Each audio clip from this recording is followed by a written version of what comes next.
Much. The clock is ticking on New York City's congestion pricing program, which the Trump administration says must end April 20th. But the MTA says the tolling program is a lifeline for the agency. Last month alone, congestion pricing brought in more than $50 million in revenue. And tomorrow, MTA Chair Janno Lieber heading to Albany to discuss funding and congestion pricing with state lawmakers.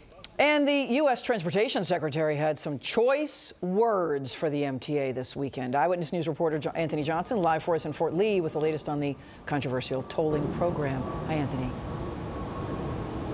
Yes, surely choice words we can't even say on television. He was out there on Route 80 looking at the sinkholes, but he was asked about the New York City subway system and congestion pricing, and did have some comments we'll share with you in just a few minutes. But the MTA says that congestion pricing plan and the toll is exceeding expectations.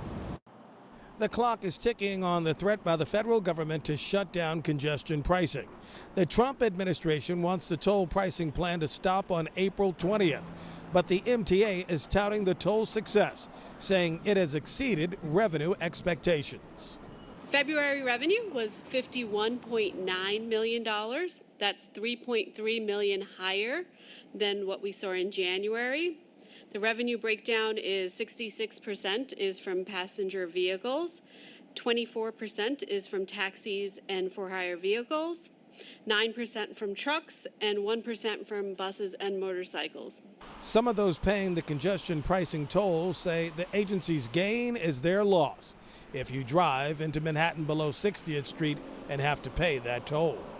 The idea of going to the city and spend that much beside, parking and, going to all these places, it's kind of too much. U.S. Transportation Secretary Duffy was in New Jersey this weekend examining the sinkholes on Route 80.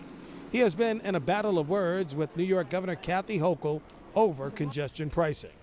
So congestion pricing, we don't have a problem with doing it in a smart way, but mandating that people actually don't have a free pathway in, that's never been done, and we're opposed to that. The MTA is now projecting that it will meet its financial goal of raising $500 million through the congestion pricing toll.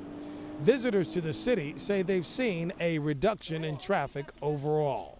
The one thing that's nice is that it has cut down on traffic in there for sure. Otherwise, my son who lives back in the area now said it would be a lot more congested for me driving. Yeah, and we expect that the MTA will have much more comment on the congestion pricing plan when they have another meeting set for later on in the week. That is the latest live from Fort Lee, New Jersey. Anthony Johnson, Channel 7 Eyewitness News.